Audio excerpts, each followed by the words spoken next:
সাবেক নিরাপত্তা উপদেষ্টা খলিলুর রহমান তাকে পররাষ্ট্রমন্ত্রী বানানোতে অনেকে বলছে তাহলে কি দেশটা কি আমেরিকার কাছে বিক্রি করে দিল নাকি। কারণ এই খলিলুর রহমান সাথে আমেরিকার নাগরিক এবং ডক্টর মোহাম্মদ ইউনূসের সময় আমেরিকা থেকেই তাকে বস্তুত আমেরিকার ডিপ স্টেটই তাকে পাঠিয়েছে। আর ডক্টর মোহাম্মদ ইউনূসকে বলছে তারা দেন, একটা পোস্ট দেন, একটা ভালো পোস্ট দেন। প্রথমে তো আসছিল যে রোহিঙ্গা শরণার্থীদের নিয়ে কী জানি কাজ কারবার করবে। তো পরে আমেরিকা চিন্তা করলো কিসের রোহিঙ্গা, একেবারে সারাহারি খোদ সরকারের মধ্যেই ঢুকাতে হবে এবং খুব গুরুত্বপূর্ণ পোস্টে। আর তখনই ওই যে নিরাপত্তা উপদেষ্টা হিসেবে ঢুকানো হয়। এটা তো খুব মানে বহুল প্রচলিত খবর, সবাই এখন জানে যে শেখ হাসিনার পতন ঘটছিল বস্তুতে আমেরিকার ডিপ স্টেটের প্ল্যানে।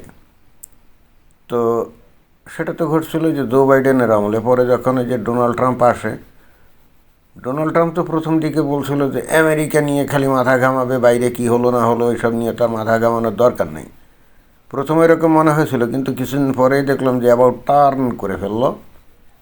ডিপ স্টেট তাকে বুঝিয়েছে বাইরে আমেরিকা মাতব্বরি করে বলেই আমেরিকার যে ডলার কারেন্সির শক্তি এখনও অটুট আছে।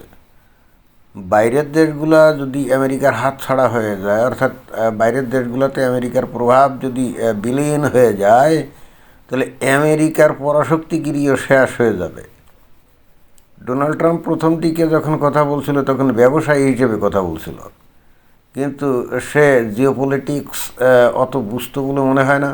এবং একই সঙ্গে আমেরিকা যে পরাশক্তি হিসেবে আছে, এর একটা অন্যতম স্তম্ভই যে বাইরে বিদেশে বিভিন্ন দেশে প্রভাব বিস্তার করা, এবং ওইটা করে বলেই যে তারা পরাশক্তি হিসেবে টিকে আছে। এই জিনিসটা ডোনাল্ড ট্রাম্পের মাথায় প্রথমে ছিল বলে মনে হয় না।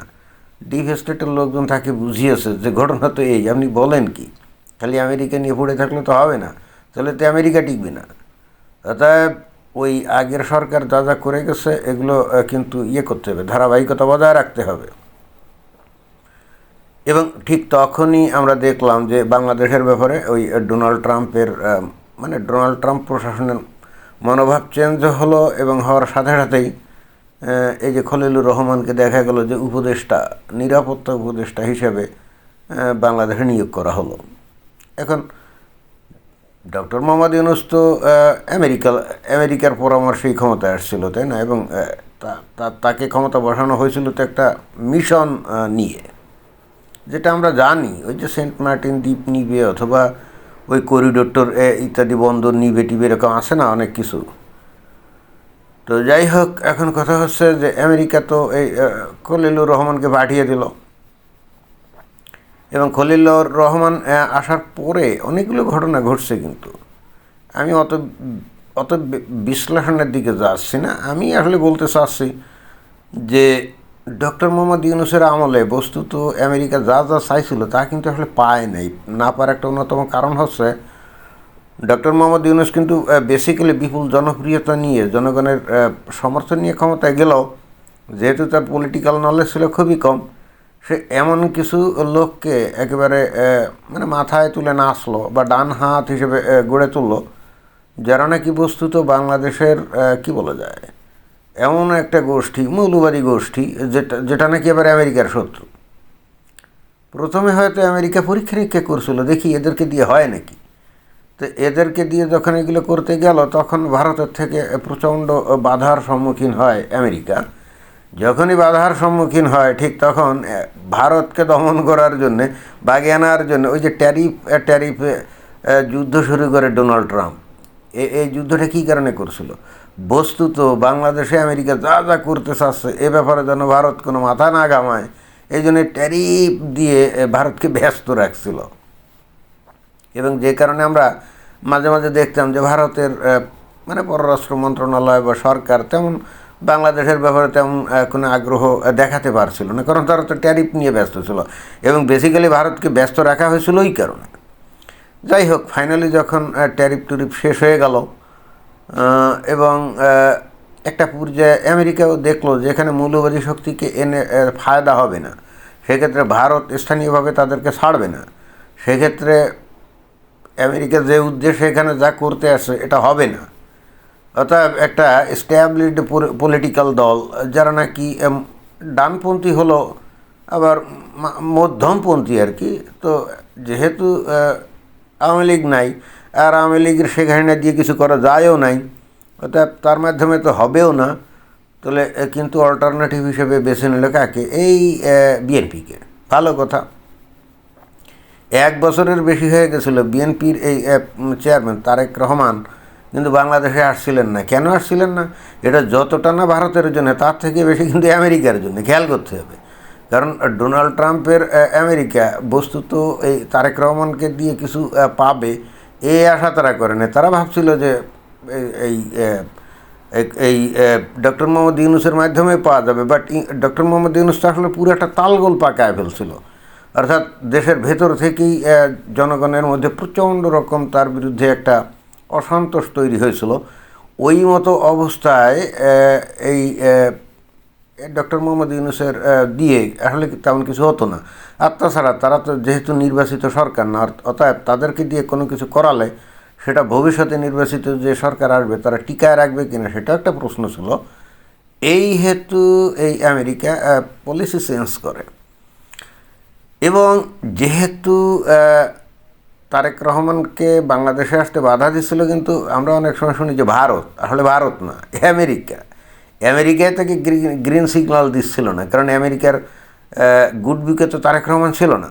আপনারা যদি খেয়াল করে দেখেন, 17 বছর ধরে তারেক রহমান ব্রিটেনে আছে, একদিনও কি আমেরিকাতে গেছে? যতটা আমরা শুনি আমেরিকা নাকি তাকে নিষিদ্ধ করে দিয়েছিল। অর্থাৎ আমেরিকার গুড বুকে তারেক রহমান ছিল না, এবং যে কারণেই বস্তুত ওই তারেক রহমান বাংলাদেশে আসতে পারতেছিল না।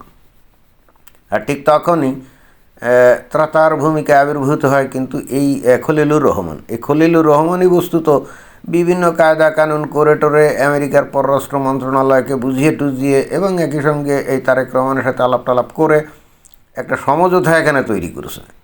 এবং আমেরিকান প্রশাসনকে এই খলিলুর রহমান বুঝাতে সক্ষম হয়েছে যে ঠিক আছে, অসুবিধা নেই, তারেক রহমান এসে যদি যায় বাংলাদেশে আর বিএনপি ক্ষমতায় গেলে আমরা যা চাই সব পাওয়া যাবে। তখনই কিন্তু এই গ্রিন সিগন্যালটা পায় এবং তখন ওই বেগম খালেদা জিয়া মারা যাওয়া উপলক্ষে এই এই তারেক রহমান কিন্তু দেশে চলে আসে। ঘটনা কিন্তু এরকম। তো তারেক রহমানের এত বড় উপকার করলো যে লোকটা, এই খলিলুর রহমান, এবং এই খলিলুর রহমানের দুতিয়ালিগুলো না করলে কিন্তু সত্যি সত্যি তারেক রহমান বাংলাদেশে আসতে পারতো না, এটাই সত্য কথা। তো যে লোকটা এত বড় উপকার করলো, তো তাকে তো একটা পুরস্কার দিতেই হবে, এবং এই জন্যই বস্তুত পররাষ্ট্র মন্ত্রণালয়ের দায়িত্ব তাকে দেওয়া হয়েছে। এখন প্রশ্ন হচ্ছে, এই দায়িত্ব দেওয়ার সাথে সাথে বাংলাদেশের কিছু লোক বলা শুরু করেছে যে তাহলে কি বাংলাদেশকে কি আমেরিকার কাছে বিক্রি করে দিল নাকি? আমার আসলে বক্তব্য হলো, বাংলাদেশকে তো সবসময় নাকি কে বা কারা কিনে নেয়। এর আগে সারাক্ষণ বলতো যে বাংলাদেশকে নাকি বিক্রি করে দিয়েছে, সেখানে না কার কাছে? ভারতের কাছে, তাই না? তো এখন জুলাই যোদ্ধারা তো ওই বিক্রিত মাল ফেরত নিয়ে আসছে, ভারতের কাছ থেকে ছিনিয়ে নিয়ে আসছে। ভালো কথা।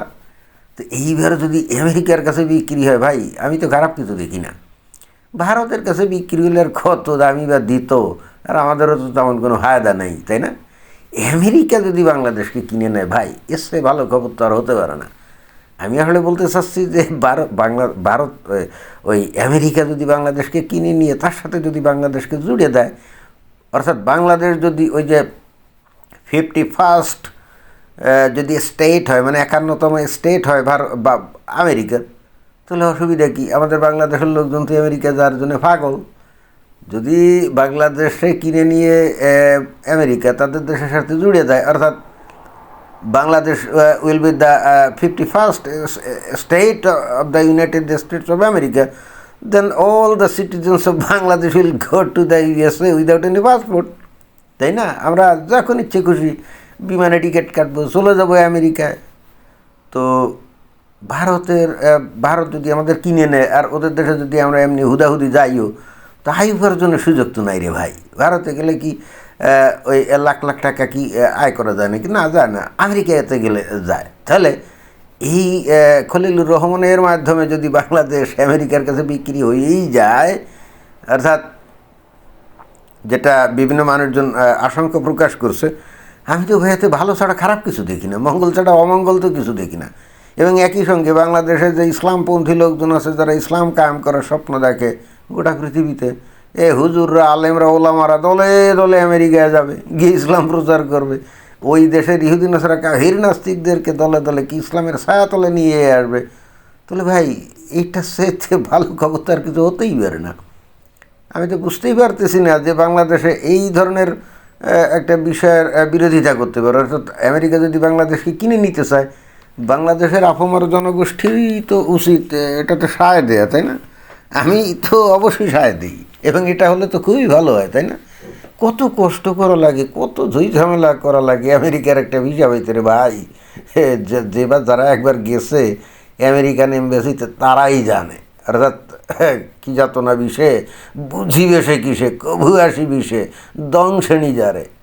বাংলাদেশে যদি আমেরিকা কিনে নেয় তাহলে তো ভাই এই যন্ত্রণা থাকলো না।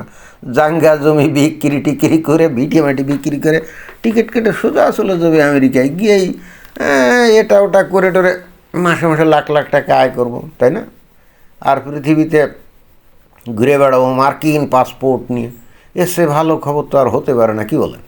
স্বাধীনতা সার্বভৌমত্ব দিয়ে কি হবে বলেন, যদি পেটে ভাত না থাকে? ধন্যবাদ।